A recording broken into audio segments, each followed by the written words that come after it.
clear. Coming through Geocache Talk. A voice on the line I hear. Coming through Geocache Talk. It's time for Geocache Talk. Whether you are at work, in the car, or wherever you are, we hope you enjoy this show about the great sport of geocaching. If you're watching live on YouTube, you can be part of the adventure tonight in the chat room and participate with others as they watch the show. If you are listening later, please give it a like and subscribe on your favorite podcasting app so that you can get all of the weekly Geocache Talk goodness. Big thanks to the Travel Bugs for our music and all of our patrons. I forgot to update the patron thing, but I will tell you our new patrons.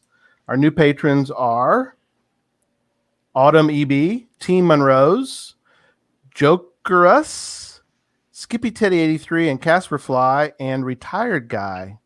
If you'd like to become a patron, click on the Become a Patron heart link on the front page of the Geocache Talk website, or you can head on over to patreon.com/Geocache Talk for more details. Patrons get the now famous blackout coin. Oh, there we go. Derek's got his. I got mine. So we're good. Other geocaching items during the year, well as bonus content. We just had a patron party on Tuesday where we announced a couple items. What was that? That was a lot of fun. It was. We had a great time. We did it Zoom. We did it through Zoom, so we had a lot of cool interaction. We had a lot of giveaways, which I had threatened the patrons with, and I did. We gave away a lot of giveaways.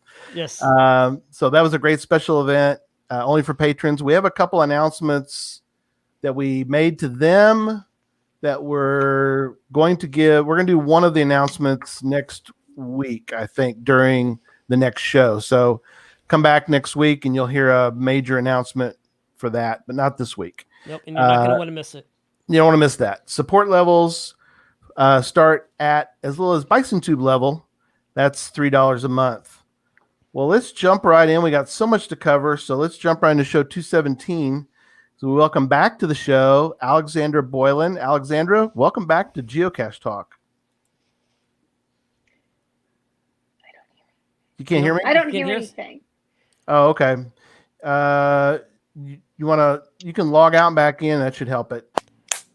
You want to try it that way? Okay, she's trying to do that. Hey, what about Ride and Rain? Don't we still have something going on with Ride and Rain? We do. While she's working on that with her audio, let's do the audio, or let's do the our promo for the month. And we're at the end of our promo for Ride in the Rain, RITR.com, in case you're wondering. Ride in the Rain, it's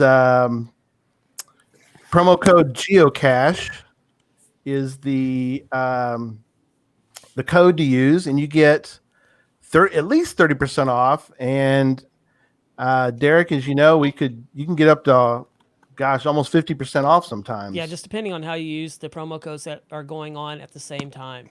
Yeah, I've heard it up to 50% before. I have heard that as well. So anyway, Alexander, can you hear us yet or not yet? Not yet. That's a no. Maybe we should try to. I'm gonna remove her and put her back in. See if we can get. Maybe that'll help. Try that. Out. All right, can you hear us now? Is that any better? Can you hear us now? I'll send her a note. We'll have her log out. All right, I'll go ahead and take her out for a second. Yeah, kick her out, and we'll bring her back in. So okay. Let me tell her to let's get her to retry that. Yeah, so I can kick her out from the studio, but I don't know if that would allow her to come back in. So I know you can't. I can kick her.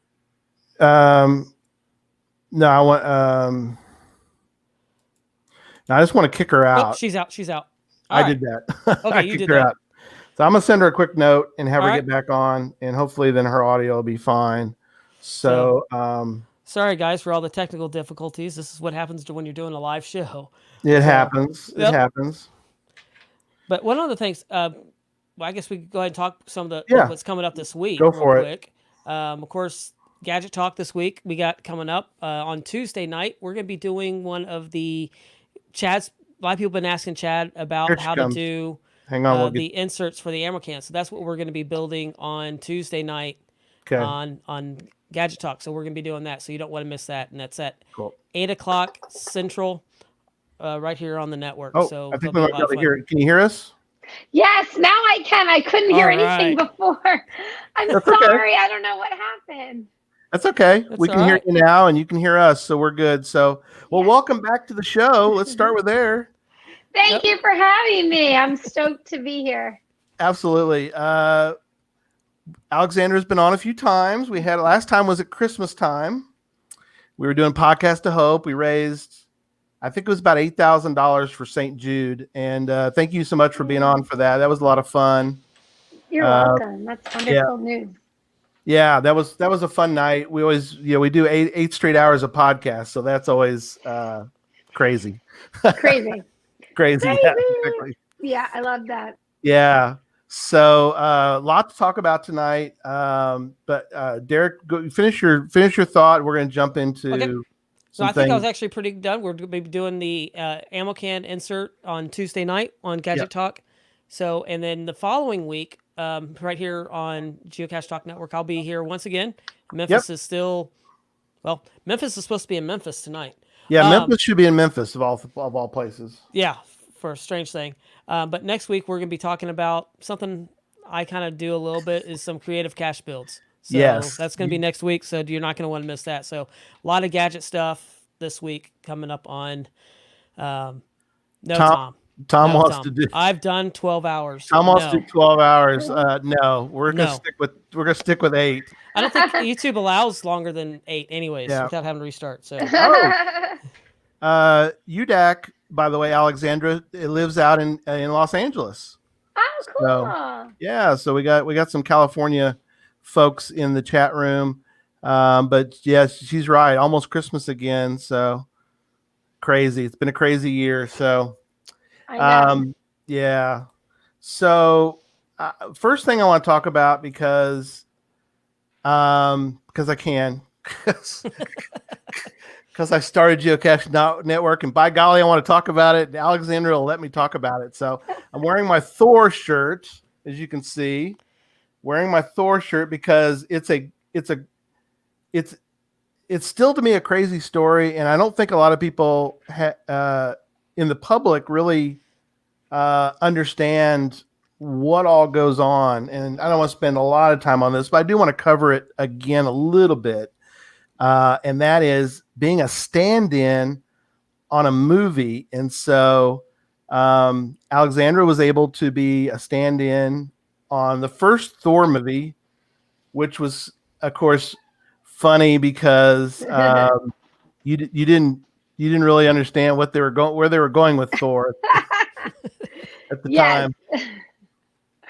Yeah, it wasn't what it is. Marvel wasn't what Marvel is today.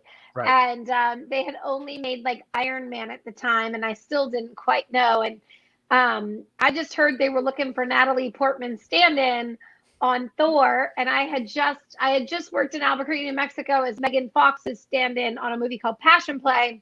And I was like, well, now I'm a pro because I've done one movie. Exactly. So I went into the open call in Albuquerque, New Mexico to be Natalie Portman stand-in.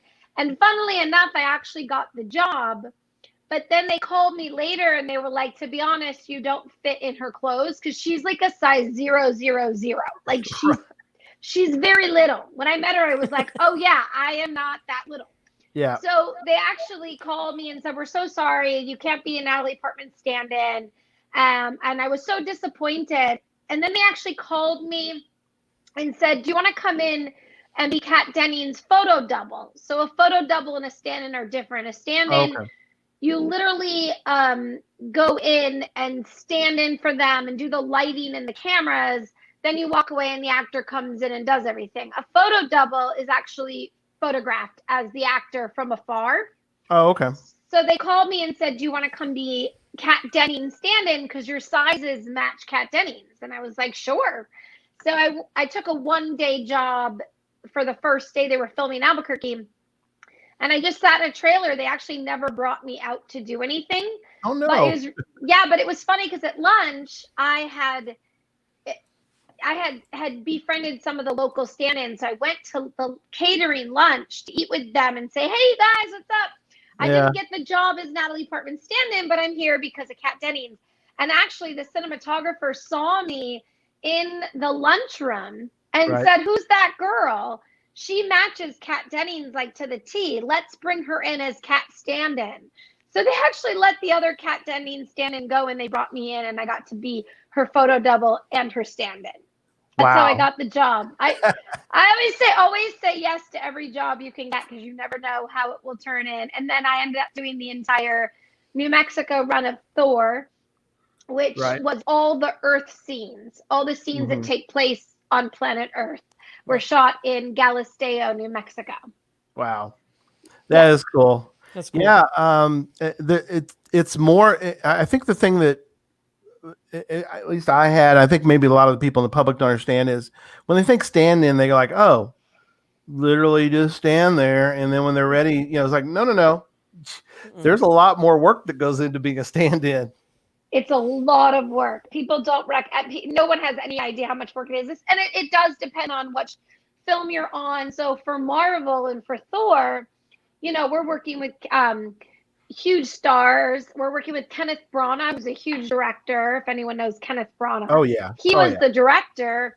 And so for actually us on that movie, what they would do was the actor would pretty much just run it once, if that, and they would leave, and we as stand-ins would go in and run it, and we'd run it until the lighting was perfect. We'd run it till all the cameras were perfect. And then we'd keep running it, and then they would bring the actors in and show the actors us running it. Wow. And then once they've perfected it, like they record us, like we would do action, we would do full-on scenes. Wow. And then once they literally felt like it was 100% ready, we would step out and the actor would do it like 4 times, but we would run it like 17 to 25 times. Oh my gosh. Yeah, constantly until it's perfected. And especially because there's like a lot of special effects with like the blowing up the buildings, like at the end of the movie when they're running through the town. Oh my gosh, that was intense. And we had to know timing, when we hit the marks, when they say their lines, because the cameras are following us as though they're actually recording it just regularly, and you have to do everything to the T. And Marvel's hardcore, so if you didn't do it to the T, they were not happy with you. Yeah. So good thing I was really good at memorizing really fast. Oh wow. Yeah, that's the other thing is that you weren't like how much time between you getting the job? Well, when you got the job, it's like they're starting to film, right? I mean, yeah. Yeah, we don't memorize the lines. You can hold your scripts and do the lines, but you memorize is you watch the actors run an entire scene once. And you have to remember every single mark. So when an actor's in front of the camera and say they go to a desk and they pick something up and then they walk across the room and then they go over there, those are all marks. So sometimes, like I did Agent Carter, the show Agent Carter. Yeah. Oh yeah, love that show. I was her stand-in. I know, Really? me too. I was her stand-in on both seasons. Oh, that is so cool. Okay, yeah, because that was like my wife's and our favorite show. It's such a good show. I was heartbroken when it got canceled too, and I love Haley Atwell. Yep. I loved working with her. She was awesome. Now at Disney Plus, it might come back. You maybe get to be a stand-in again. I might get a job. No, get to work on that. Done from that. I hope. But anyway, sometimes the actor will have like 20 marks in a scene. And so you watch that only once and you have to remember every single mark and everything the actor does. So it is a skill set. It's a lot of work. You don't just stand there. You're moving constantly on lines too. Like she's like, hey, how are you, Thor, here? And then it's like, Thor, this, and then you're on another mark. You have to remember all that. It's a lot of work. It's a lot of work. Well, that's awesome. Yeah, I love that story. So thank you for indulging my Marvel. It was fun. And I'll just tell you guys, I worked with Chris Hemsworth before he was Chris Hemsworth. Right. because no one knew who he was. All I was like, who's this really hot guy with Right. like, wearing this really ridiculous suit that looks stupid? Right. Because in real life, the suits look so ridiculous. They don't look Yeah. anything like they look on the big screen. In real life, you're like, what are they doing? But anyway, he was the nicest, kindest man ever. He used to hang out on set all the time. He never went back to his trailer. He was just a great guy. And Kat Dennings was so sweet. I loved working with her. So I had a really great experience on that movie because they were all really nice people. So that was fun. And I don't even know if they knew what was about to happen to their careers. Well, you're right. I mean, they really did not know. I mean, like you said, it didn't really blow up to what it Till became. later. Yeah. Mhm. And so, yeah, Yeah. incredible. So, okay. So Well, thank cool. So, all thank right. you So for we that. got a question here. This is from you. Okay. So she's asking, how has filming changed during COVID-19? I assume there's a lot of new regulations. Yes. Well, great question. I actually just shot a movie in Georgia last month. So I can actually answer that question. We were one of the first independent films to get the SAG green light to make a movie. Oh, wow. Yep, we shot 17 days in Columbus, Georgia. We started July 20th or August. Wait, where are we? I don't know. I don't know. This whole year, don't ask me. Time dates. goes I'm like, crazy. Right. it's still Right. February as far as I'm concerned, but I know. there's a lot more regulations. Testing, you have to be able to test everybody, especially actors, 3 times a week. Ugh. And anybody in zone A, which anybody who has to be less than 6 feet from an actor or touch an actor is zone A. So every actor in every zone A has to be tested every 3 days. You can have zone B. Anybody who doesn't need to be near an actor, they can get tested once a week. And of course, you wear masks all day and social distancing, which is a humongous challenge on a movie set because you are so close to everybody when you're making a movie. And making a movie. So things have changed a lot for that. I don't particularly like it because on our movie sets, we really try to create a family and an environment of like family. And that's my dog barking. Sorry. That's okay. All right. He's just saying hi. He's literally the cutest thing ever. We love the big puppy dog. And yeah, this is, when we have to film from our homes, you have dogs and stuff and people. But anyway, Exactly. yes, I don't like it because the mask. Also, I think one of the biggest challenges in COVID-19 is wearing a mask because John, Katie Graham, who's the director that I work with, and I'm the producer, if I had an issue with a scene, normally I go over and whisper in his ear so that the actors don't hear and it's kind of like private because if you say something wrong, it makes people insecure and then it gets them out of their head and then they can't act. And with the mask, it's so hard to be like, I'm trying to tell you a secret. And they're like, what? What are you saying? Right. And I for the longest time, I was trying to get John's attention for this scene that there was a problem within what you're seeing. Right. But I couldn't get his attention. And then because he couldn't hear me, he didn't know I was trying to be quiet because I didn't want everybody to hear what I was saying. Right. Because it wasn't a big deal, but if they had heard it, it would have made them all very self-conscious. So Right. that I hate. And I read lips. I used to work in nightclubs, so I have a lot of hearing issues. I've really noticed with masks, I cannot hear what people are saying because I'm actually had no idea. I'm 41 next week. I didn't know how much I was reading lips until this all happened. Right. So Wow. Wow. it's hard. It's a challenge, but that's the things that have changed. Right. Owen was asking if were they like nose tests where Yeah. Yeah, we had to do nasal swabs and we rented a machine from a hospital that did the 15-minute nasal swab test. So you have a COVID officer who sticks it up your nose, sticks it in a machine. In 15 minutes, it tells you if you're negative or positive. We did that 3 times a week. Yeah, and during hay fever, or this was during hay fever season, so that's a good thing. But you'd have clean sinuses. Yeah. Well, it was really hot. I mean, Columbus, Georgia, in the summer is like 110 humidity. Oh yeah, it's brutal. And 70% of the movie took place outside. So, our COVID officer kept telling us that, scientifically, what doctors would say, you can take your mask off because it dies in the heat. but the SAG union rules say you can't. So we'd be working in 13 hours in 110-degree humidity with a mask on all day. Yeah. Dying.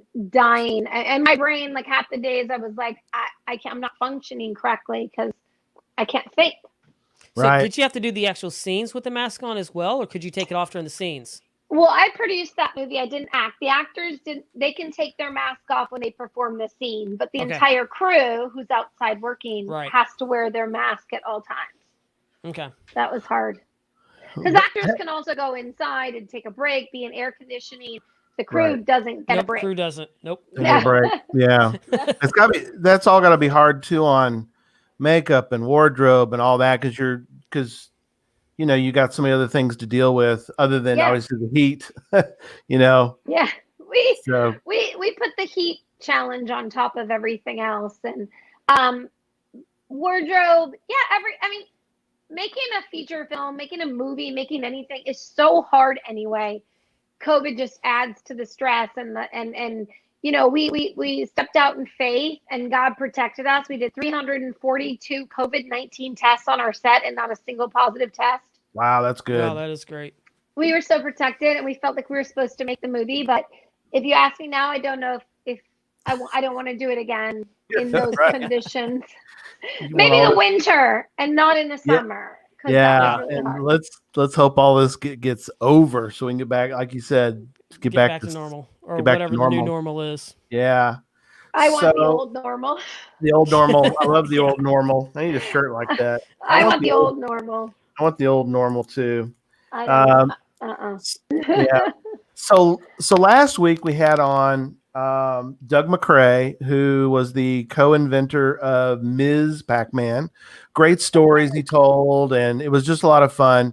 So, and we had some giveaways. So I want to mention the winners of the giveaways, and then we have a funny question that something that I don't know if people know about. So we'll talk about something that Alexandra did now a long time ago. But anyway, so first the winners. So the winner of the coveted, there's not many of these in the world. That's why it's very, very coveted. The coveted Ms. Pac-Man coin. Yay! Isn't it cool Awesome, looking? fun game. That is Cool so looking. cool. I want to win that. Yeah. Well, the winner of this particular one was Ann Poe. She lives in Georgia. How funny is that? So there you go. So Ann, I'll be sending that to you. Also, we had two path tag winners. I don't have the path tags. Doug has them, so I can't show them, but people know about it. So we got winners for two path tags. One of them was Desmonda Allen. So Desmonda, I'll get your mailing address later. And also Jason, I don't know if he's in the chat room tonight. Jason, he lives in Australia, and it's he's usually on. We usually have a handful. Just to let you know, Alexander, we usually have a handful or more people in Australia and New Zealand because it's Monday afternoon there, and so a lot of them will pop on and watch the show when they're probably supposed to be working. But I don't. That's not my job. There's a lot of people that do that. Or they're stuck in COVID-19 lockdown, Right. so they can just Yeah. watch it while they work at home. That's right. That's exactly right. So, all right, there's our winners for that. But Congrats. there's one. There's one of our There's an Aussie. there's one of our Aussies, Australian friends. So there's one. Good to see you, buddy. But speaking of video games,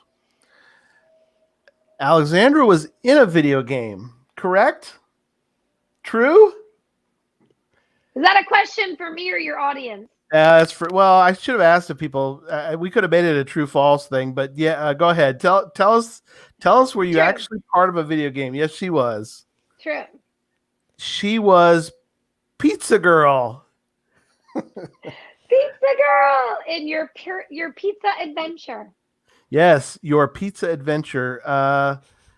Probably on a shelf somewhere, and you're saying someday you'd hope to get it out of mothballs and bring it back. Oh my gosh, so much. So, we made that app game before it was like technology hadn't caught up with us yet.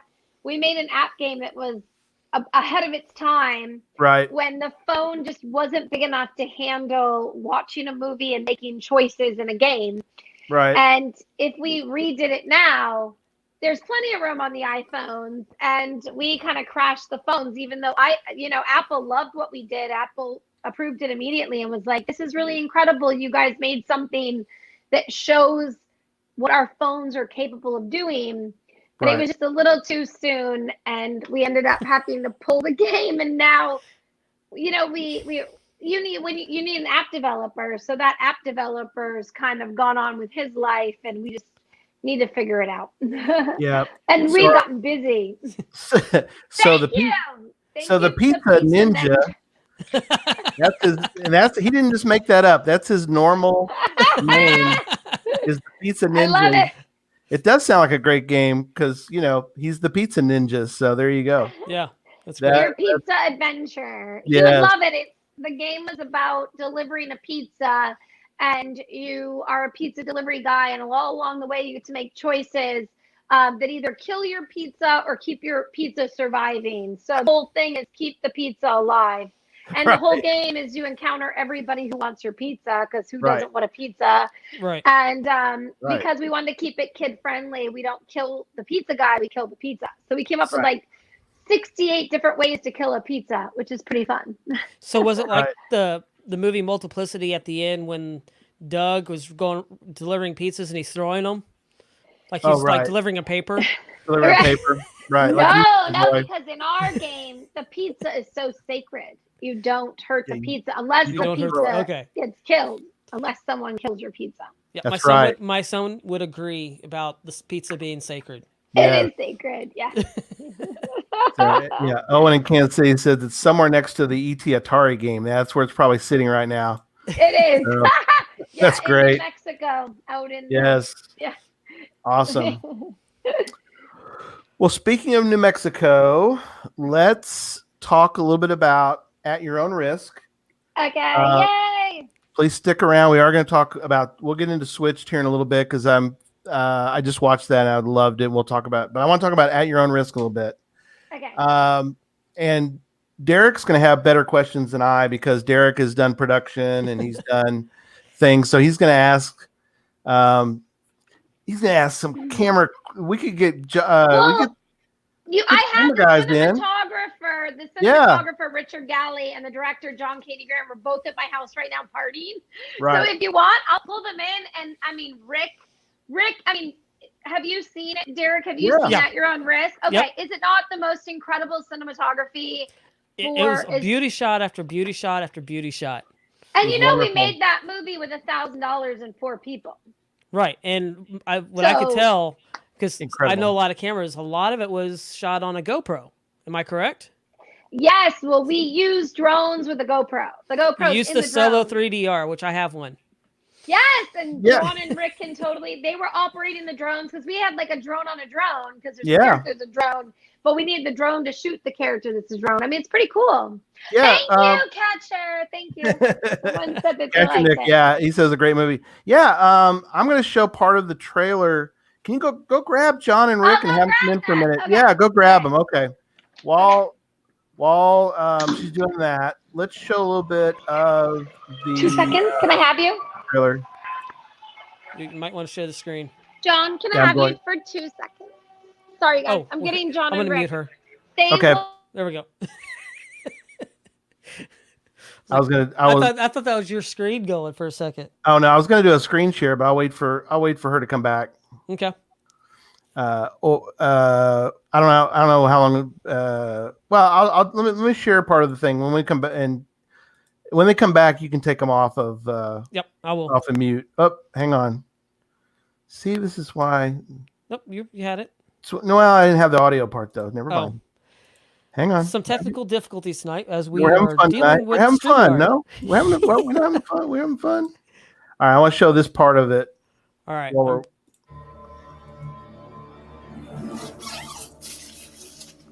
What's sitting outside of our tent?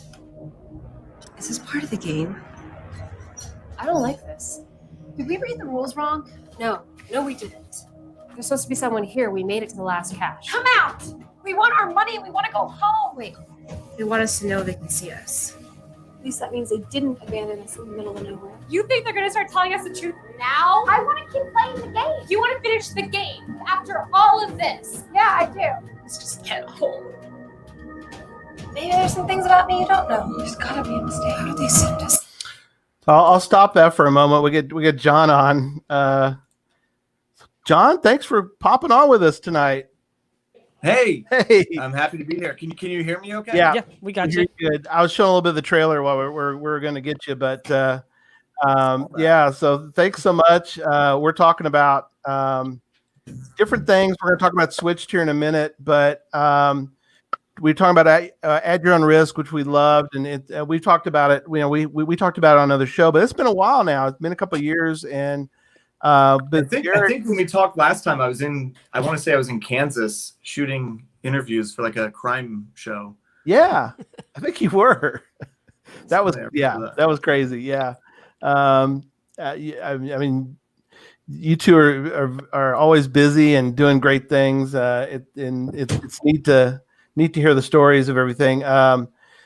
Derek is involved with items on the TV side and production and all that. So he can definitely geek out with everybody as well. So I think Derek, you probably had thought of some questions for. Right. So, of course, I love gear and shooting light and everything like that. And I know probably when you guys were out there, because I know you're using the 3DR Solo, and I've used those several times, and a GoPro. What other cameras were you using out on the shoots? Well, this is a great moment for me to introduce my director of photography, Rick Galley, who can help answer some of these questions too. Hey, everybody.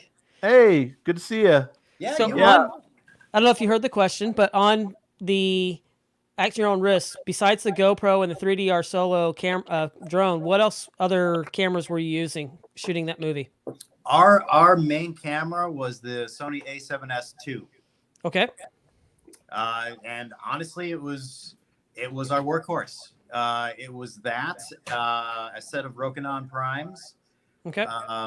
And just doing it with what we had, which was not even much at the time. I think honestly, one of the only components on that camera, I think we didn't even run sound to it. So it was pretty bare bones. It was just the body and the prime lens. And then Rick had, I think we used the top handle that he had made for Home Sweet Home, our first film, I think. Well, actually, I think my cousin Jonathan made it. But point being, it's funny. It's like this ancient, we took like a bike handle basically and turned it into, a shoe mount for him. And it's just funny. We were still using that, I think. That was like one of the most important elements, I think, when we were doing that really like trippy stuff when, Andrew's hallucinating really, really deeply and gets into white sands eventually and stuff. Right. It was the 14 millimeter lens. And I think Rick with the top handle, like doing a lot of like pushes right along the dirt and stuff. Okay. And it was crazy because with the 14 millimeter lens, like you have to get that camera, I would say like, 6 centimeters from a face to have a close up of them. You can see the entire world behind them. It's so funny. Oh yeah, I quite understand that because I use, in fact, my webcam right now is actually my Canon M50, and I have the kit lens on it, and it's a 15 millimeter lens on that, and it's open wide. So yeah, I mean, I'm about 2.5 feet away from it right now, and that you see everything behind me. Exactly.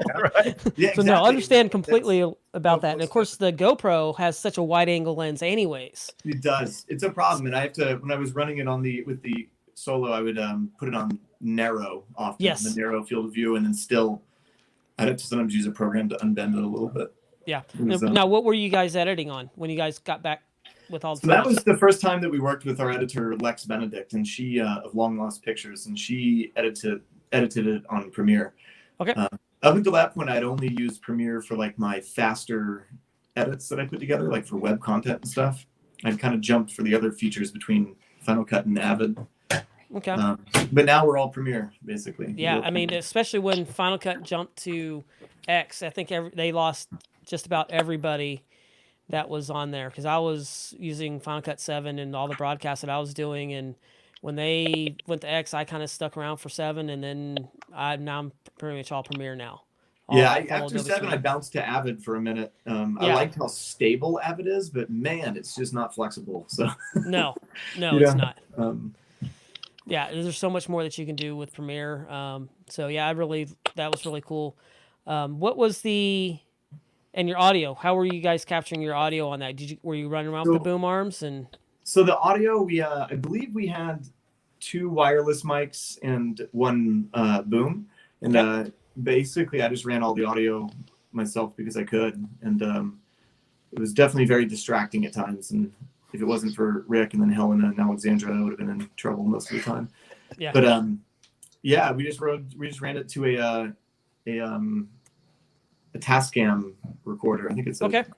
D7. Yeah, I remember the old. D70, I think. Yeah. 4-channel. It's like, honestly, I bought it to go with my A7S because it can kind of be like a one-man run and gun kind of Yep. docu shoot style setup. That's pretty much how I shoot from when I was doing TV production. I was the production unit for the entire station of one Christian television station, and so yeah, I understand completely run gun. I still do that. I actually Still pack really light on all of it, and I've always Yeah. I taught, and I was like, it's not what you use, it's how you use it. And you I can have actually got to say, I was totally wrong. It was Rick's Zoom recorder that I was using, 4-channel. But I bought my Tascam because of that experience. And I was like, I need something like this for my setup. which Zoom is the Zoom? It was H6 Oh, so hold on. right there. Yeah, it's right here. If I can get it in the shot somewhere. He's got one. There it is. How did you get Rick's H6 over there? Magic. He handed it to me before the show. Sorry. Oh, He wow. handed it to the. If you could sell that technology of how you guys pulled that off, you'd be rich. Yeah, I was trying to hand Alexandria something to hold her phone up earlier, and I couldn't get it through the screen. Could get Dude, right imagine to if the- you could do that. got about 2.5 Imagine a feet in front of me, and it geocache. missed. Imagine a geocache where you have to get to the middle of nowhere, Utah, and then you have to reach through this portal and pull something out of it. Like, that's a cool idea, huh? Like, Yeah, what are you let's- gonna okay, pull so out? let's- Would you let's- put okay. your hand in the portal? That's Wait, right. I want Okay. each of Hang you to on. answer. Would All right, you hold put on. your We're hand in writing the this portal? down, so let's start working on a script. We'll message after this. I love Because it. But that's- I want to know, though. I want to know, would you reach into the portal and pull out whatever was in there? Well, it's a We've Rick and put- Morty. this- thing. I don't know what you want to Geocaches, we do. put our hands in crazy, stupid Yeah, places anyways. yeah. I mean, probably. That's different. Are we That's like all- a rocky crag. You know, there could be a scorpion, but what's on the other side of the portal? I mean, come on. Are we all Right. You It's don't I know. Same think we all thing. got to answer. I think we all have to answer. And your Right. audience All has right. to answer. Yeah, I every would. single I think I listener would, right now, because- we have to wait until everyone's answered. Yeah. Okay. All right. We'll see what the chat room says if they would stick their I'll hand put in or this- not. Ryan Oh, says yes. horrified Ryan's already with in, my but hands. now Ryan was. Ryan's gonna do it. I would be horrified if you got Ryan the was- Dunes coming out soon. That whole idea of the Gom Jabbar, and you got to put your hand in there. It's gonna be just pain. You have to deal with that. Like, I don't want to put my hand in the portal. Right. When Yeah, when Ryan get was to the crack, military, there could so be he one would do that. scorpion. So But inside the portal, there could be 1,000 scorpions. You don't know. you don't know. You just don't Owen know. wants to know if the portal closed before we get See, to camp. that's an excellent question for Owen. I'm legit. These are all real questions, real answers that we all need to figure out before we do this. Right. The Pizza Just- Ninja wants to know what the difficulty and the DT, which is the difficulty and the terrain. So Really depends on D5, the portal's AC, I think.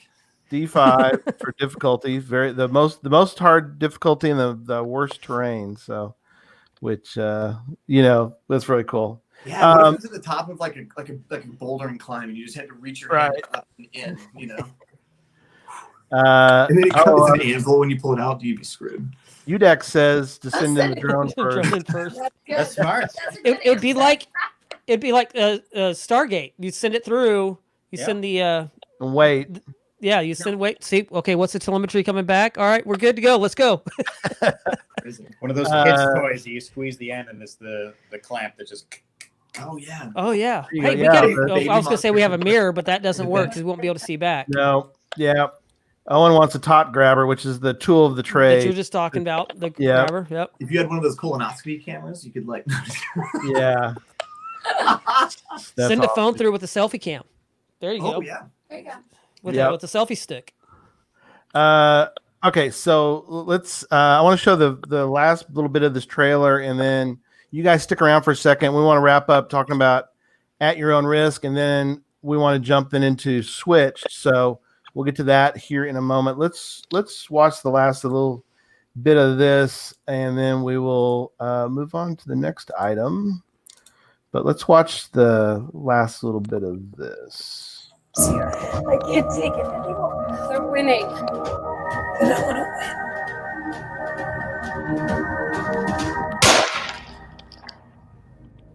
Oh, that was the end. Okay.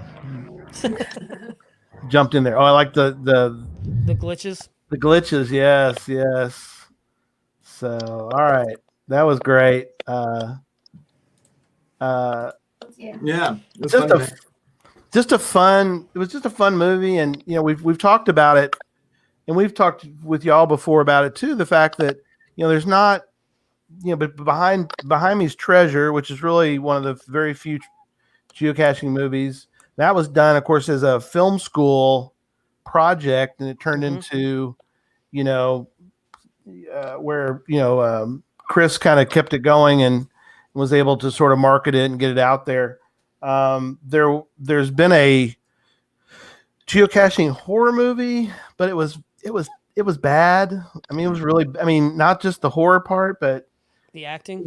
The acting wasn't very good. I'm sorry, but and then At Your Own Risk is a geocaching themed movie, and we've had Dave Barsky on the show a few times. Dave's a good friend. He is in television, so he's the one. He produced all the Dirty Jobs episodes. Nice. Those are great. Yeah, he worked with Andrew Zimmern on Bizarre Foods, but he comes from a TV side of things, and so we've always had kind of a conversation about geocaching movies. What can we do? Well, I asked him about geocaching documentaries. Derek has an idea. We want to run by you guys and see what you think. But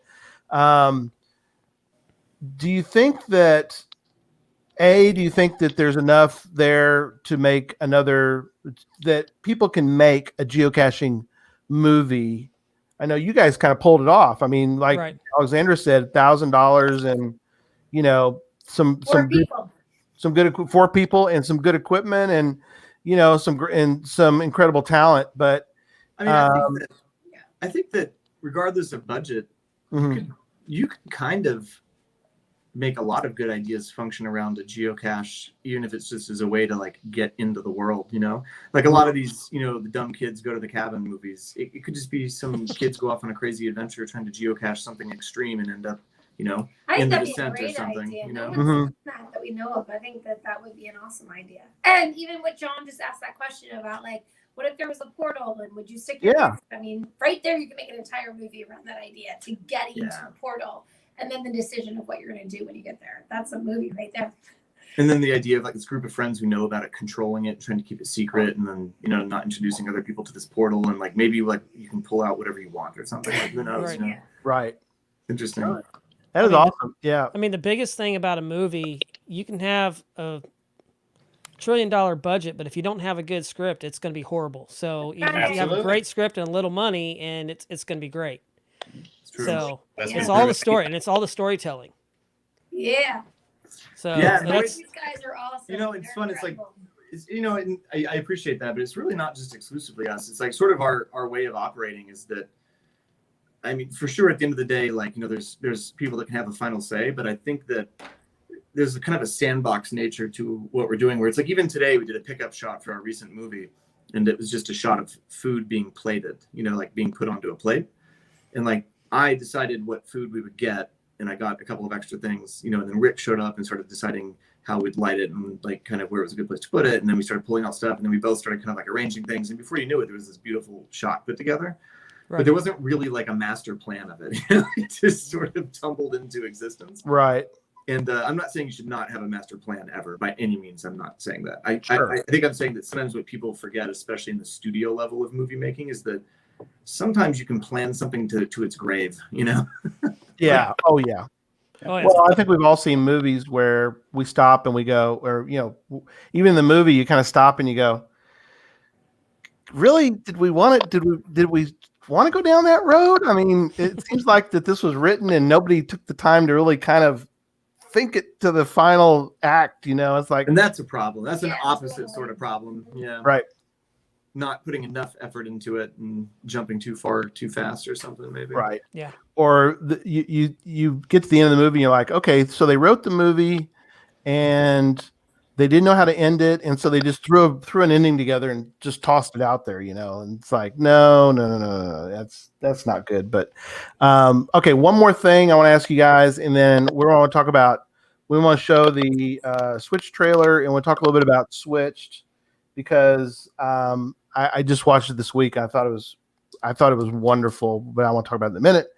But Derek had some ideas, as everybody seems to is bashing my geocaching documentary idea, because I think it could still work. I mean, I've did a documentary on it, but it's just, how would you do it? I mean, we talked about briefly talking about doing a 20-year anniversary, starting off with the history, and go through all the different stuff, get the original footage from Dave Ulmer, and putting all that kind of stuff together. Right. But how much fun? But you want something to keep moving as you're going through. So what if we did a kind of like an Amazing Race geocaching game?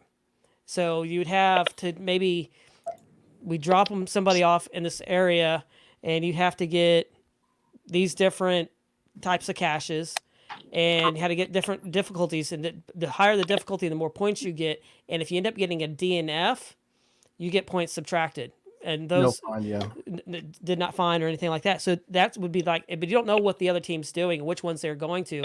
And what could even throw in this aspect of it, if you get the same cache that somebody else on the team gets, the points don't even count. So it's just null and void. So there's that whole aspect. It's just a lot of different ideas that we could possibly do to it. Mm-hmm. Would you guys would that be something that you guys would like to see, or what would you think of that idea? I think to me that sounds like a TV show idea. Yeah, right. Not necessarily a movie, right? Right. Yeah.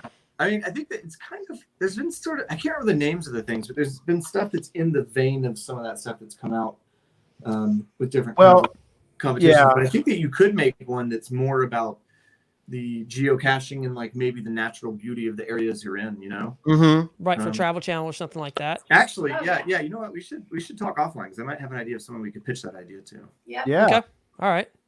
Yeah, that would be.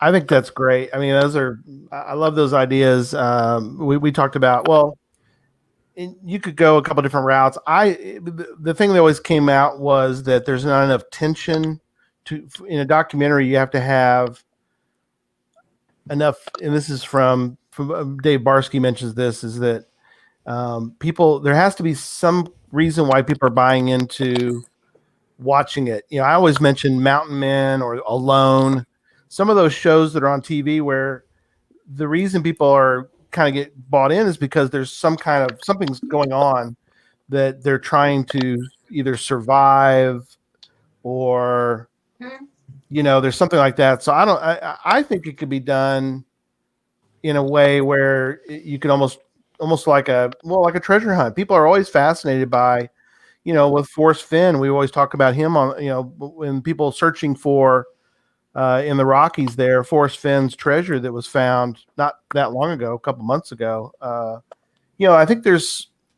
something in there. There's something almost innate, I think, within people, that they are fascinated or interested in the idea of a treasure hunt. Yeah.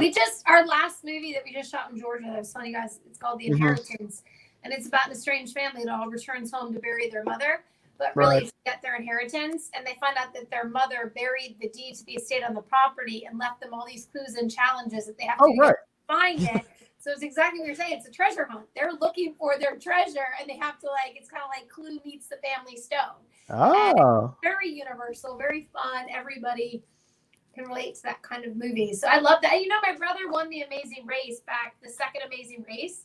Oh, wow. Okay, so cool. we can always talk to Alex for you. He does reality shows now. Right. That's probably what you were saying, John, right? Yeah. No, not specifically, but yeah. Because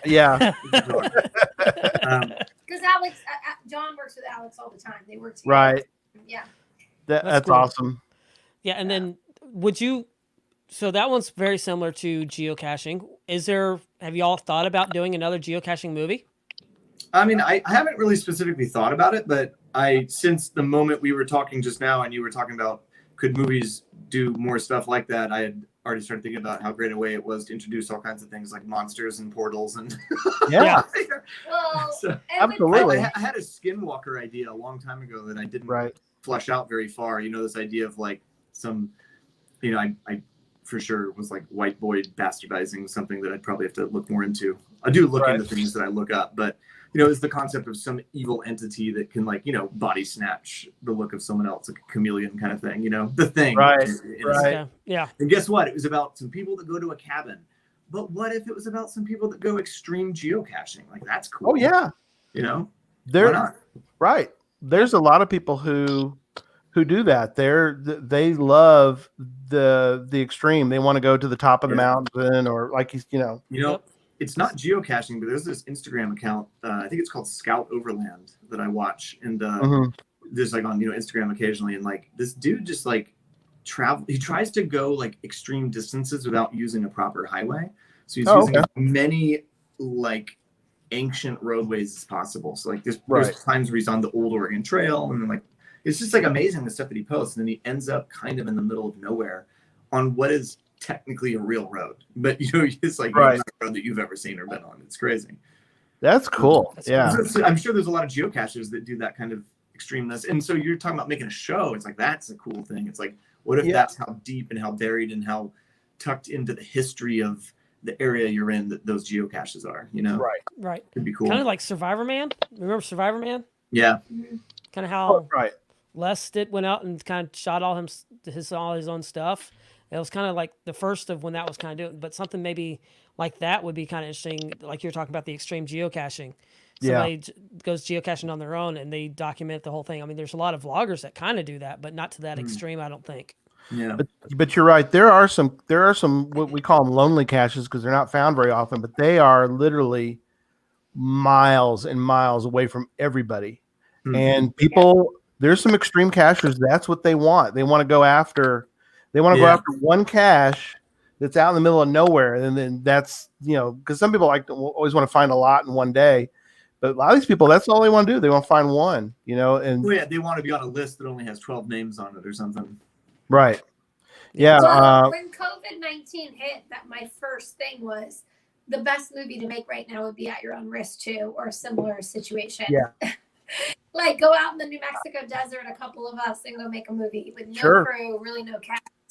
Yeah, I mean, we're definitely always open to that kind of thing in our brains of what can we do? Because we, the three of us started over 10 years ago together. Like we did web series and shorts, and then all the features the three of us has done together. So we're always kind of going with the flow of whatever happens and whatever we can get made and whatever we can do. We just want to make movies, right?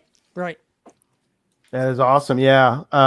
So our Australian friend was he was on. Hey, you won, by the way. You won a path tag, buddy. I just want to let you know. But yeah, you could do one in Australia. Fly to Australia and do a middle of nowhere in Australia one, because there are some parts of Australia that they're pretty remote. So dude, for sure. We're out for it. Tell them if they want to, bring some filmmakers out there to make a movie, we'll go. That's right.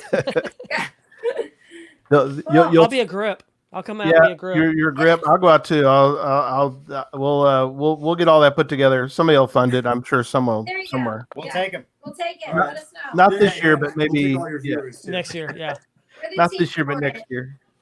All right. So let's talk a little bit about Switched.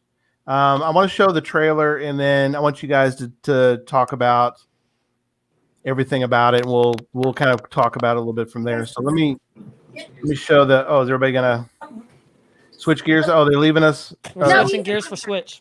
Switch. Okay, you're switching for Switch. Okay, go. That's right. Great. Okay. All right. No problem. All right. So let's watch the trailer together, and we'll talk about it afterward. Are you ready to practice? Mom, I can't do it. Juilliard would be crazy not to enroll you. It's just stage fright. I want to be someone else who's popular that everyone likes. I want to be Katie Sharp. Isn't she one of the mean girls? She's popular, she's beautiful and confident. Her life is perfect. Poor girl. She looks like she got her clothes from the town. Hi, Katie. I just wanted to wish you luck on your Glam Slam job because sorry. Here, you can wear my shoes. I wouldn't be caught dead in your shoes.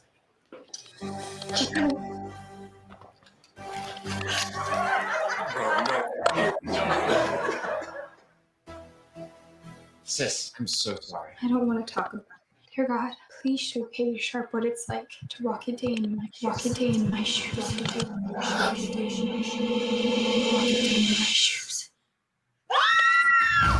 I love that. It's impossible. What are we supposed to do? Go to school? Cassandra Evans is digging through your locker. What do you think you're doing? It's like there's a complete system. We would never be friends with you guys. Kind of losers. No, we aren't. Yes, you are. Who are we talking about? Your latest video, outperforming everything. I don't want to be that mean Katie Sharp. This is your job, honey. This is my business you're messing with. I'm Skylar Stone, editor-in-chief of Glam Slam. I think I'm better at being Katie Sharp than you are. It's my face. It's my life. You stole it from me. We're leaving. Wait, play. I'm Cassandra. You're Katie Sharp. You've ruined our reputation. I don't care. Have either of you thought to ask what I do care about? Cancel the audition. No. Do you still want this? What do we do now? I think all we can do is make things right for each other. No, it's really easy to judge someone, but before we idolize or bully them, we should take a minute to imagine what it's like to walk in their shoes. Family hug. Ready? Yes.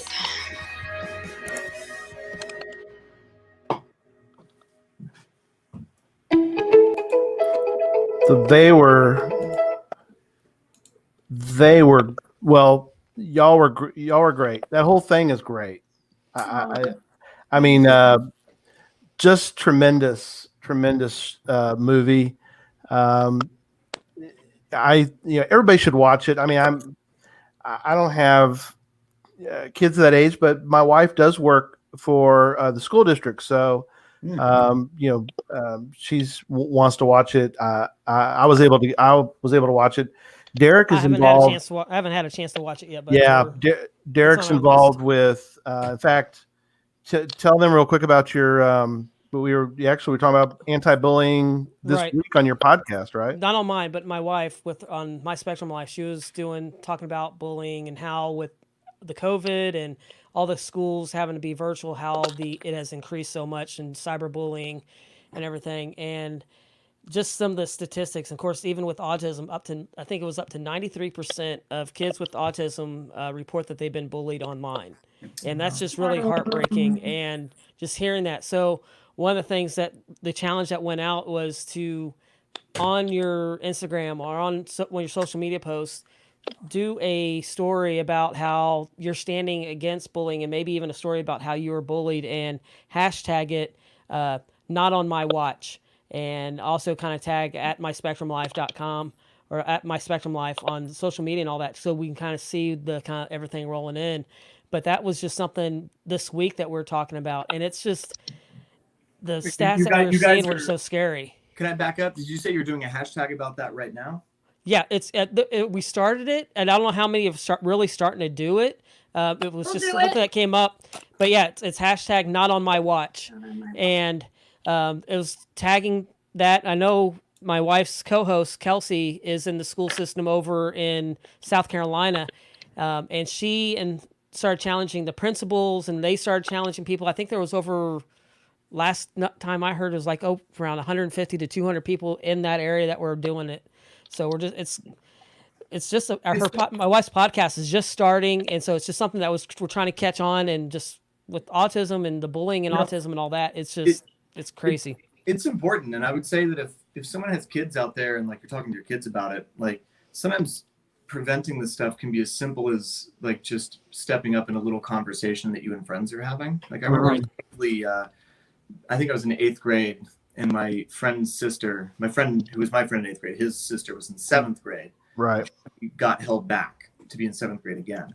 Wow. It happened to me when I was in 2nd grade. So I had a kind of a feeling about it already, which is that there's nothing wrong with me. That's what happened, you know? Right. Right. And like, so anyway, it was a bunch of us hanging out and talking, and someone said to her, so like, oh yeah, so like you're being held back, huh? What's going on? And I literally in that moment, without even thinking about it, I was just like, yeah, I mean, that's not a big deal. You guys don't have a problem with that, right? And everyone was like, no. And like, I didn't even think about it. And then later her mom told me like what a big deal that was. And it didn't even occur to me, but it's like those little moments. Yeah. That's technically bullying that was not yet bullying. It was about bullying. You know what I mean? Right. And it's like, I think it's important for as humans for us to all realize this is what Switch is about in a weird way. It's like, you know, it's important to realize that if you step in with love first. Right. There's not any room. It's harder for bullying to be there, you know? Yeah. Well, and I was talking to Joshua Johnson, who's the geocaching vlogger who's out there, and he does a lot of different stuff with kids. And he was talking about this the other day, and he was like, I wish he could be at some of our retreats when we do with the kids, because they do like an open mic, and these other kids come up that have experienced are autistic, and they'll say how they've been treated. And he's like, you see, sorry, it kind of chokes me up just thinking about it. At the end, you see the other kids that had been bullying him come up to him and start apologizing because they didn't realize how it was actually affecting them. It's good. And what was crazy, I think it was right at the beginning, just a couple months ago, there was a girl, and I think it was in not New Jersey. There was another story in New Jersey that happened last week. But there was a 10-year-old girl, and I think it was, I want to say New Mexico or Arizona, that committed suicide because she was being bullied. I mean, a 10-year-old girl. Horrible. Yeah.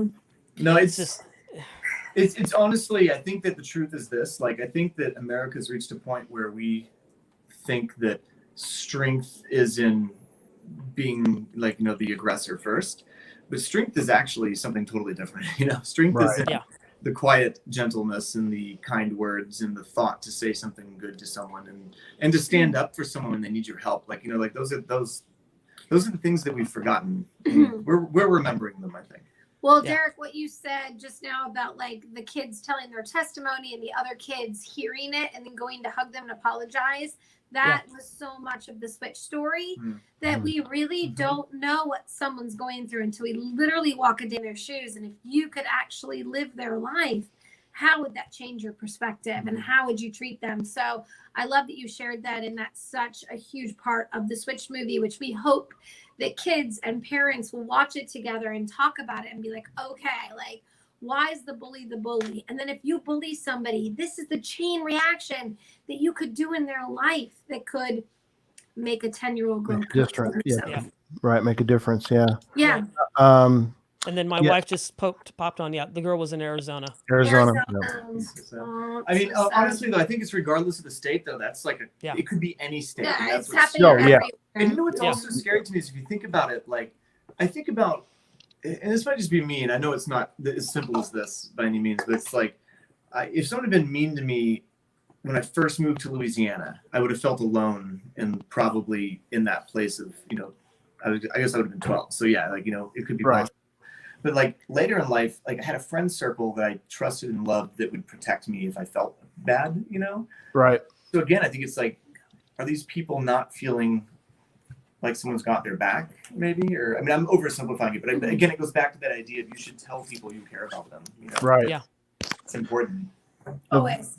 Very true. One of the websites I want to bring up before I want to talk a little bit about the film itself, because I always find it fascinating how some of the films are made and everything. But yeah, stompoutbullying.org. Yeah.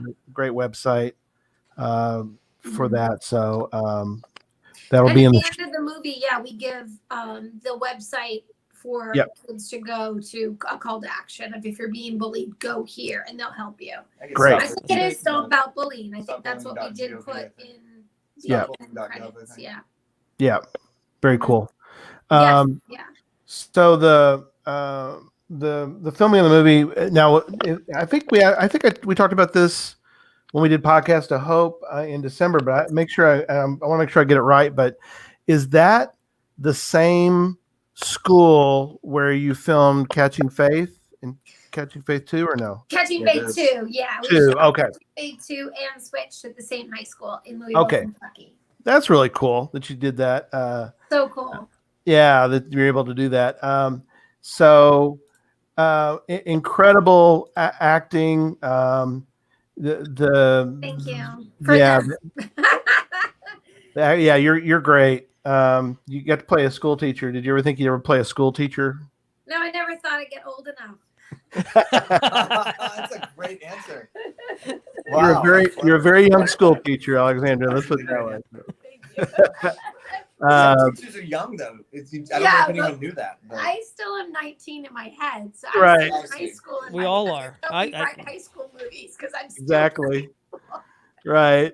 Yeah, that's great. My wife says I'm still a kid, so yeah, I understand. Well, you are still a kid, but that's different. Exactly. I'm 44. But thank you. The casting was amazing. We had an incredible. Usually, John and I actually do all the casting for all of our movies. Right. And we hired a casting director for Switch, and it changed everything. Just bringing them in, they brought incredible talent that blew us out of the water. So incredible acting. They were wonderful. Talk a little bit first. Let's talk first about Madeline, who played Katie. Katie Sharp. This is it's Freaky Friday, but it's a whole different take on Freaky Friday. But it's one thing to be, you let me know because I'm asking this question, but it seems like it's one thing to be an actor who plays a role and you learn everything about that, everything about the character, what are they like, and you're doing all that. In their case, they're going to play two people. Right. Yeah. So I was wondering before I watched the movie, I was like, I wonder if they're going to be able to pull off playing the other person, because a good portion of the movie, she's not. She's playing the other guy. She's playing. Yeah, she's playing Cassandra, right? Well, in fact, they're really only their characters for one scene out of the movie practically, and the rest they play the other person. So that was very important to us when we were casting, that the girls could authentically be both characters. Right. The confident girl and the girl who has no confidence. And once we found the two girls, that it's also, we had to make sure that they had the acting chops to literally take direction. Ultimately when you're casting, some people think casting is just, this person feels like the character, so that's good. That's part of it, sort of. But the real truth is, can they change what they're trying to do when you tell them to? And that's really important, especially in a movie like that. Where there are moments where it'd be about the film scene, and I'd be talking to, one of the girls playing one of the girls, and I'd say, oh no, actually you're being Cassandra right now, but you can't do that. You gotta be more like Katie. And they'd be like, oh, you're right, and they both would make that confusion just because of this, in one day of shooting, sometimes they would flip flop who they were playing too. Like they'd be Cassandra and then later in the day be Katie, Right. Because you're not always filming, you don't film chronologically, you film what you film. Right. By location usually. Right. So we shot all the school the first week, we shot all of Cassandra's house last week, so. Right. Making it believable too. That's the biggest part. I mean, I think about playing different people's roles, and the part of it what got me, if you remember the movie Face Off with John Travolta and Nicolas Cage, when they did change their faces, and how seeing John Travolta. No, actually, what was better was doing Nicolas Cage's. Oh, we have John Travolta doing Face Off. Right. Playing each of theirs. Seeing that how believable, because it's like you almost lose that you're okay. Wait, that's Nicolas Cage is playing John Travolta, but I see John Travolta, not Nicolas Cage, or vice versa, and it was just seeing that whole. So the actors being able to pull that off and playing that other person and picking up their little idiosyncrasies, nuances, and that aspect of it that's hard. Yeah, and it's interesting. We allowed, I think in the end, we sort of, it's very strange. We allowed Maya Horcher, who plays Cassandra, very much invented who Cassandra was going to be. And Madeline, who plays Katie at the beginning, sort of invented a lot of who Katie's going to be. Okay. Part of that comes down to the order we shot it in, because we started at the school. Right. So like I think some of that stuff that way, but like in a weird way, a lot of the invention came from the girl who played the part less, which is interesting. Yeah. And it just sort of turned that way. It wasn't like it was planned specifically. Like I believe again a little bit in like sometimes letting things become what they will, Right. And that's sort of how it just naturally developed. But I don't know. I play guitar. Like the reason the guitar is in the movies, I play guitar. I love music, and there's a lot of just kind of having to feel the moment, Right. in music. I think it's true for all art, but people forget sometimes in cinema, and like even when it comes to the producing or directing of a film, I like to operate with a little bit of feel the moment when it makes sense. I'm not saying I wouldn't plan something, like you plan stuff, but if you don't have to know the answer right now to a certain thing, I like to wait for the answer to present itself. Well, and another really cool thing that actually true story that happened was we had put all the girls in this hotel and they all arrived and showed up and we had some issues with the hotel. So we had to move them all into the house that we were all staying at. Oh, wow. Kentucky Derby was going on. So there was not a single room open in the entire 35-mile radius or something. So all the girls lived together in a house. Oh, wow. They Cool. actually talked about how that made them closer and gave them a chance to get to know each other and be friends. And they were like, we were in a hotel, we would shut the door and be alone. But because they were in a house together, it was like this God thing that we thought at the time it was a curse that God was going to use to bring these girls together, to give them chemistry, to have them be like Madeline and Maya are really good friends. And they really did bond during the filming of this movie. Yeah. These girls still are super close. Oh, that's cool. But that's another example of the idea of just go with the fun. That's what our purpose is meant to be. That's I think it's godly to be able to do that. And I mean, if you don't, then those moments, like she said, will be curses. When instead you just need to say, okay, well, what am I going to do now? And then it might turn out to be way better, even if it was a little bit of an extra leg work. It might be way better than what would have been the easy other way that it was supposed to be. Right. So it's interesting. They did, like I said, did a great job. Everyone, Denise Richards and John Schneider. Yeah, they were such a great people to work with too. I was gonna say, Denise showed up wearing a cut-off Metallica T-shirt, and I was like, okay, we can be friends. Yeah, funny because I told Alexandra this, but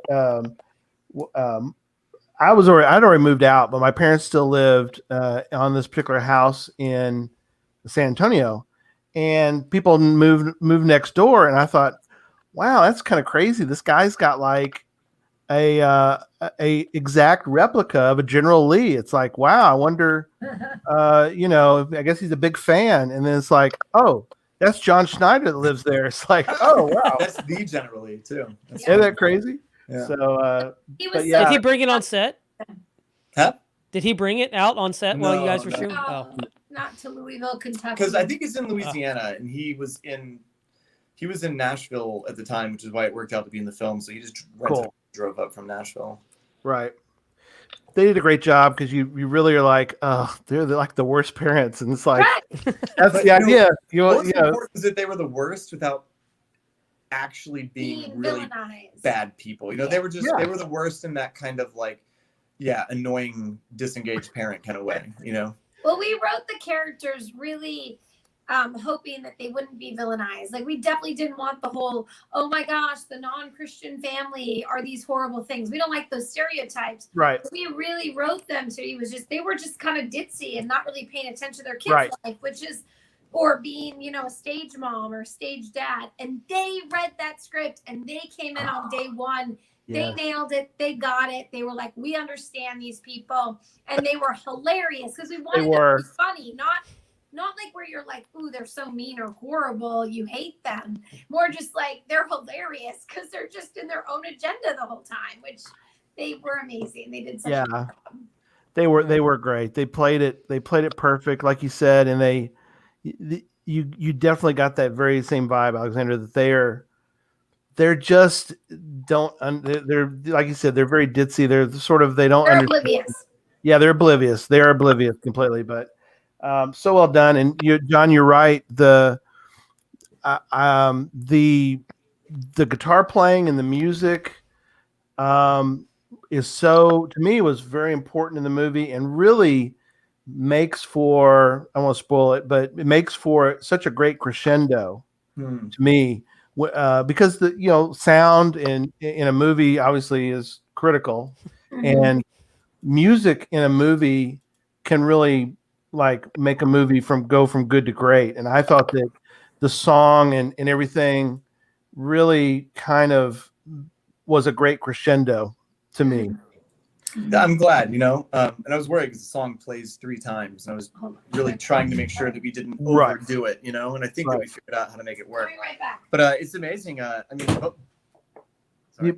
Both girls, but Maya Horcher especially, who was the most on camera playing. Even Katie, when she was playing on camera, it wasn't so obvious, like the actual what she was doing. Right. But Maya Horcher had to really learn it, and she did not play the guitar at all. So really, luckily the lady who wrote the song is Hope Allers, who wrote Dear Sparrow, the song she plays. Right. And she lived in Kentucky and came and helped us basically teach the ladies how to play the guitar properly, and was it was instrumental. And the amount of time that Maya put into learning that was all her own initiative. Like, she could have just gone back to her room or hotel and just done nothing, but she clearly tried and understood the importance of what she was trying, had to do. Right. And That's yeah, so that's good. But honestly, it was important, and it was an extra thing to worry about. Right. Well, but I didn't feel from an audience perspective, I guess from me watching it, I didn't feel like it was overplayed, and especially because you kind of anticipate that that's what's going to be played at that crescendo moment, and then it's sort of like fully played. It's not really fully played until that moment. Yeah. So you only hear part of it. Correct. And then you got to hear the whole thing. So I think it worked out fabulous. What's fun is it puts you in mom's shoes too. Yeah. In a way. Yeah. And just so well done. I can't tell you how much I think people should go rent that movie. We're really proud of it. Yeah. Oh yeah. It was great. Where can we rent it? It's on Amazon let everybody and iTunes for sure. Amazon, iTunes, Vudu, Spectrum, Verizon, YouTube. Anywhere that you could YouTube. If you just search Switched, and then switchmovie.com. Yeah, that's you can true. That's the best way to do it. it. Gives you all the places you can rent it. Just click on it. But literally, Amazon, iTunes, Vudu, Spectrum, Verizon, any place that you can video on demand will be out on DVD on October 6th. Oh, great! You buy it in Walmart, or you can buy it on Amazon right now and pre-order the DVD right now. I did. Awesome. We're so dorky. We order our own movies because we want to get them the day that they come out, so that we can sing and dance and jump around. Right. You bought your own movie? I'm like, yeah. I'm so excited about it. I'll be at Walmart on October 6th to buy it from the shelves. We still do that. We're just, it's exciting. She chases people through Walmart trying to sign the DVD, and they're like, no, I don't know who you are, crazy lady. And they're running away from her. Right. Does not happen, but it would be really funny if it did. Great. Just hang out at Walmart at the DVD aisle. They set up your own signing booth. It'd be pretty funny. I make my own table. That's actually kind of a funny guerrilla marketing idea. Is set up our own signing booth at Walmart. And right. How long does it take for them to kick us out, or do they decide to let us stay? I don't know. Yeah. Vlog it. Vlog the whole thing. We can set up a geocache too. Right. Yeah. There you go. Come find your DVD that's signed by us. Yeah, make it. Well, yeah, we're always in on aisle 12, hidden behind. Yeah, yeah. However, we'll post updates as we move around the store per security. But yeah, that'd be so funny. Buy 2 and give 1 to a friend. That's there you go. Yes. Yes. Christmas is coming soon. Hey, Christmas is coming soon. Christmas isn't far away. We had somebody come to see the film in Chippewa Falls, Wisconsin, where my sister and our partner, Andrea, lives. And they came and saw the film in the movie theater, and they are a school teacher. And they walked away and said, I am literally buying 50 copies and handing this out to every school teacher to show this to their kids, to be what a great way to show empathy, to show compassion. And that was really exciting. I hope a lot of schools do that and get this out to kids. Yeah. We have a whole curriculum. We have a whole Bible study and journal and stuff that goes along with the movie. So we're going to work with Outreach, which is a company that gets it out to churches. But we actually wrote a whole high school. Andrea wrote a whole high school curriculum that isn't faith-based, so that high schools could get the movie and do the study with the kids, because we think it's so important to not just watch the movie, but to continue. What does the conversation look like? But how to treat each other. Totally. No, that's great. Yeah. But if you let UDAC know, she lives in Los Angeles, so you could let her know where you're going to be, and she'll show up, and she'll be one of your fans, and she'll take jump up and down. What does FTF mean? FTF, first to find. First to find. I don't know. You don't know your competition with Alexandra. She's like camping out the night before. Right. But so put it on your Instagram or somewhere, and I'm sure we'll have some geocache people show up and we can be the geocache. Yeah. There you go. Live? What's the part of the country you're in? Me or her? Me? Or everybody? I'm a single person. No, I'm an hour east of Dallas. Derek is in Memphis. Memphis, Tennessee. An hour east of Dallas. Is that getting towards Shreveport? Yeah, in between. I'm in Greenville. So, okay. Yeah. I have my Buc-ee's hat from my last time. Yes. When we drove back from movie, I stopped at Buc-ee's. Yeah, Gary sent a picture today. You were at Buc-ee's today, Gary. I was at Buc-ee's today. Yeah. Gary, do you go to buy Buc-ee's very often? All the time. Can I ask you to look for something for me? I'm going to connect with you after this. Send me a note. I'll find you something. Yeah, we were just at Buc-ee's before the shows. My wife and I we had finally wanted to, because she finally got out of quarantine she works at a school, and she had to quarantine for 2 weeks. So she's like, "We're going to Buc-ee's." I was like, "Yes, we are. We're going to Buc-ee's." So yeah. Dude, Buc-ee's is I had never been there before. And it's awesome. My friend Lava told me to go, and dude, it blew my mind. I bought all kinds of stuff. I shouldn't have bought any of it. I bought all of it. I would have bought a giant Buc-ee's statue if they had let me. Exactly. That'd be perfect.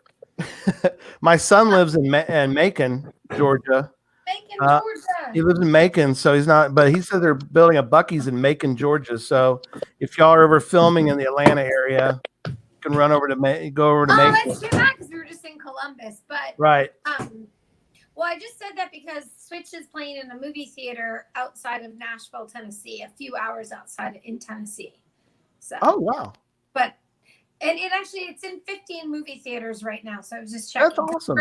We're in Louisville, Kentucky, Indiana, Wisconsin showing us, Ohio, 3 theaters in Ohio. So if you live, check your local movie theater. Because you could go see Switch to the movie theater, and it's way better we had some friends who went today in Kentucky, and they were like, the movie's even better on the big screen. And we took more things away from the story, just getting to see it on the big screen. So.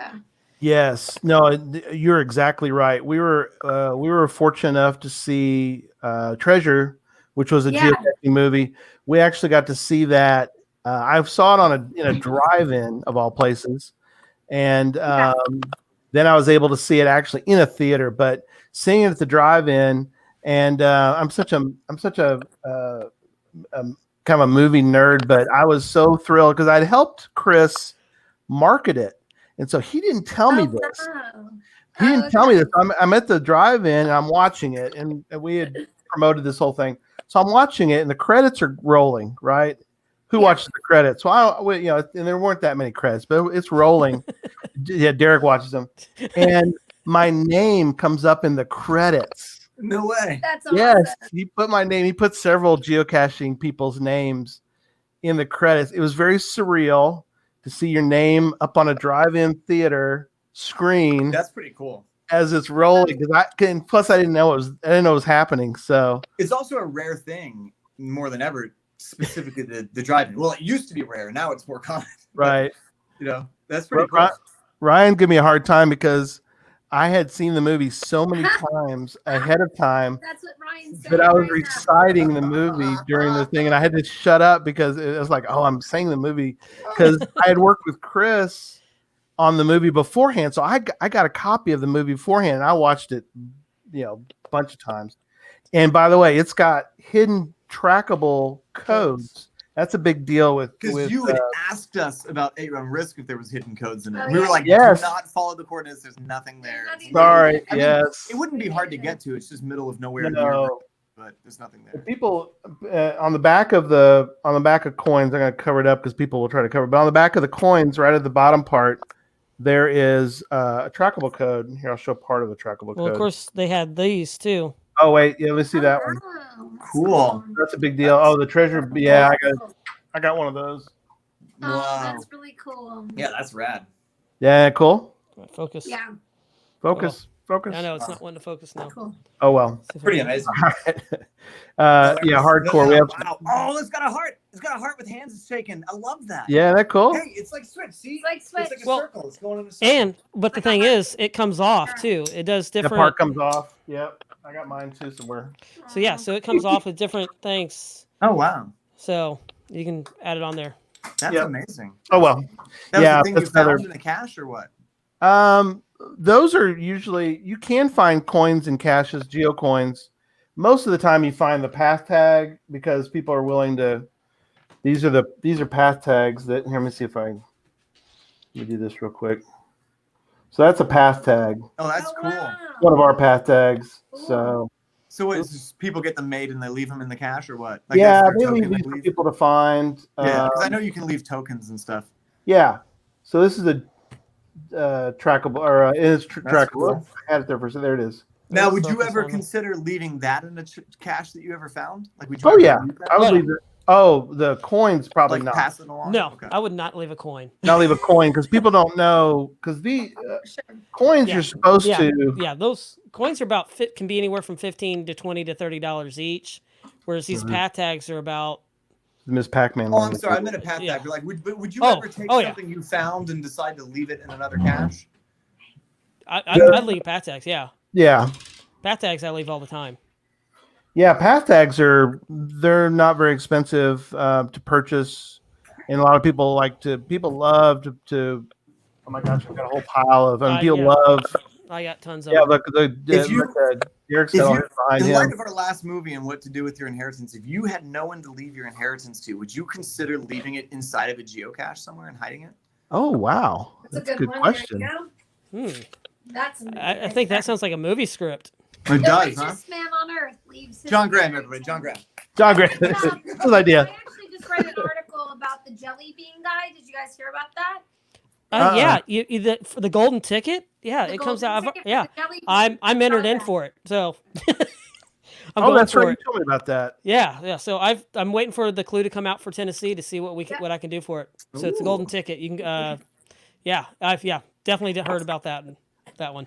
You can't take that one. That's John's. It's trademarked. You guys, I'm going to step out. He's gonna. Yeah, we're he's gonna step wrapping up. We're Thanks, gonna John. wrap it up. Thanks, so John. much. But Appreciate I love you, this. buddy. I love We'll you all. talk.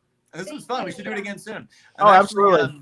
I'm going to be staying with my mom for a while at the same property we filmed at Your Own Risk. So at a point, if you want to do like a little special, like brief interview, I can maybe like show you around the property or something. Mexico, yeah, because it's the actual. Yeah, that's where. Yeah, that's that'd be great. cool. Yeah. Well, You'll be thanks. amazed. It's all within 150 feet of my mom's house. Well, that's right. I know. That's great. Thanks, John. Thanks, my Oh, that's friends. great. So Yeah, we're having a little party because he's moving to New Mexico on Tuesday from Los Angeles. So Oh, we're having okay. a little going away party tonight. So there's a bunch of people out there, and Rick's here, and I do love that. Like Rick and John and I make movies together, and yet we also all hang out all the time. So it's kind of Yeah. fun to know. Yeah, Yeah. they're just in my living room because they're my buddies, and we make Yeah. movies together. We That's really awesome. are like the indie filmmaking group that are friends. right. No, that's great. Yeah.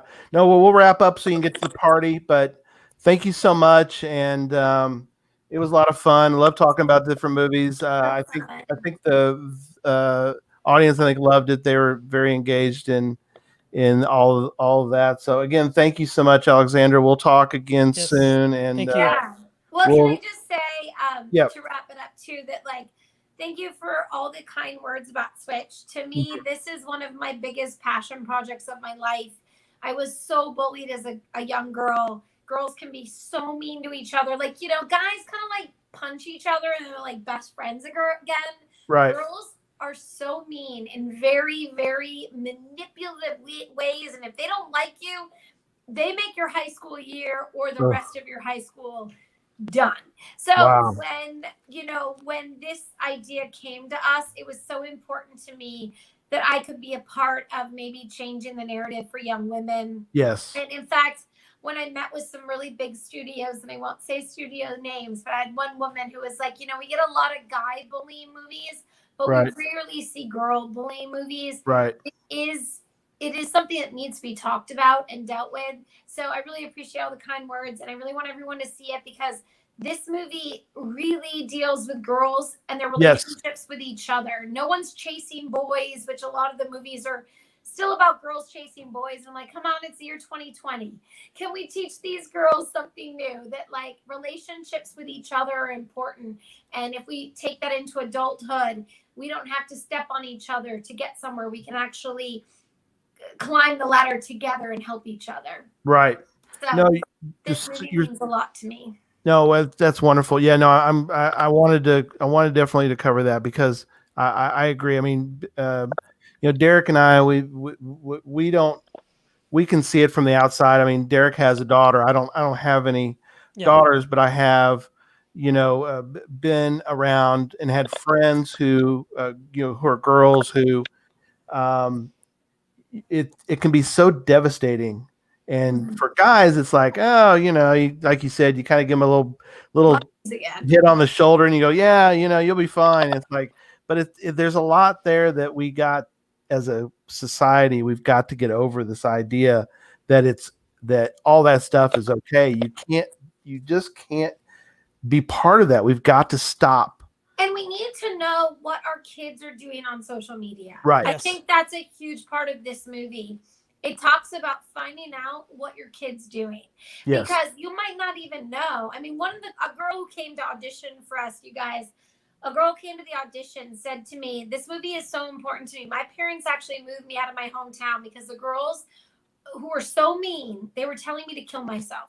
Ugh. And I was literally at the point where I just thought maybe I should kill myself because these are just kids. They think this is the end of the world. Yeah. And she goes, I want to make this movie. I want to be a part of this because I was literally on the verge of killing myself because I was being told to do it by the girls in my class. Right. And when my parents found out, they took me out of my school, put me somewhere else. And I'm like, man, we need 17 million more movies that deal with this issue. Yes. That get out there that isn't being talked about, that isn't being addressed, from a way that, I mean, we thought like switching bodies couldn't have been a better way to show what it is like to walk in someone else's shoes. And Yes. We're so divided in our country and there's so much hate and anger that to me, this movie is like the perfect timing to be like, hang on, before you yell at somebody over that social media account, you don't know their face. You don't know how that's going to affect them. Words are very strong and they have a huge impact on people's lives. And I really hope that, I know that Switch is for teen girls, but I feel like it's for adults too. And I feel I loved it. Parents to sit down with their kids and maybe, a lot of people bully in the office space and like adults bully each other. Yeah. And, no, you're right.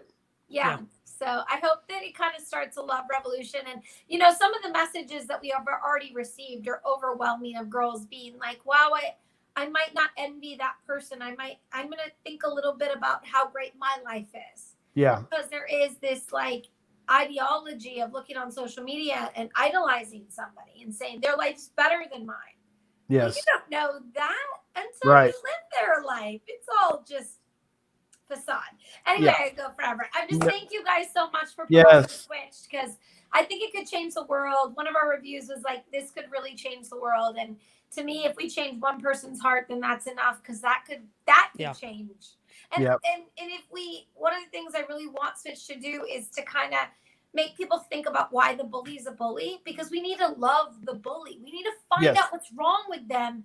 Because if you could heal their heart, you will stop a chain reaction of all the people. And as you know, Derek, because you're so engrossed in this, we got to it's not just about the victim. It's about what's going on in that person's life that they're being mean. Right. Yeah. Well, that's find what in autism, you got to find what the antecedent is. What's the cause? Right. Because you don't know the backstory of the bully. I mean, I was bullied as well. I was beat up in several bathrooms when I was not in high school, but when I was in elementary school, I was picked on. And I know a lot of geocachers get picked on because it's kind of a geek sport. But it's, and I don't know if sport's the right word to use either, but but that we've all been there, and we don't, some of us may just try and let it roll off like water off a duck's back, but it hurts. And the old It saying, hurts and it stays with you forever. it does. The old saying, sticks and stones may break my bones, but words will never hurt me. That's absolutely false. Not true. Not true. Because words hurt more than anything. I mean, I mean, there's the tongue, which is one of the smallest parts of your body, is one of the most dangerous parts of anything. Sharpest part of our body. And you know, one really cool thing that happened in my life was I was bullied bad. I went to my hometown as an adult to make Wish for Christmas. You guys have been so awesome to promote. And I actually was looking for a crew member, and I put it on Facebook, and this girl who actually bullied me answered the ad, and I gave her the job. And it was the best thing I ever did because her and I got to talk as adults. And I was telling her some of my experiences, and she was like, you know, that's really interesting because I was being bullied over here. Plus, I had a really tough home life because my father had passed away. Mm-hmm. And she shared with me all the stuff that was going on inside of her home, her life, and the other kids at school that were bullying her. And she goes, I didn't even realize what I was doing to you because I was so wrapped up in my own pain. And it was so awesome as adults to get through that and to hug each other and love each other. Like we talk about it in Switched. I know, Barry, you watched it. Right. It's never too late to go back and heal a wound and find out what was really going on in your life. I don't know. We didn't know. So there's a lot of big lessons that can be learned. Yes. Yeah. And, I really appreciate you talking about it. No problem. No problem. All right, stick around for a second. We're gonna do a quick wrap up, and we'll let you get to your party here. So we want to definitely do that. So. About Switch. Yeah, no, you're great. Thank. The world. Yeah, thank you again. All right, we're gonna outro it. Folks, we hope you've enjoyed the show tonight, as well as our new format. Please email us your comment at geocachetalk@gmail.com. Don't forget to follow us on Twitter, Instagram, and Facebook. The show can be found on Apple Podcasts, Stitcher, Radio Public, or Spotify, as well as at the Geocache Talk website. Don't forget to click that subscribe button below and ring that bell notification so that you can see and hear the show on a weekly basis. And tell your friends about the show. Get them involved with us in the chat room. And until next week, don't just talk about geocaching, go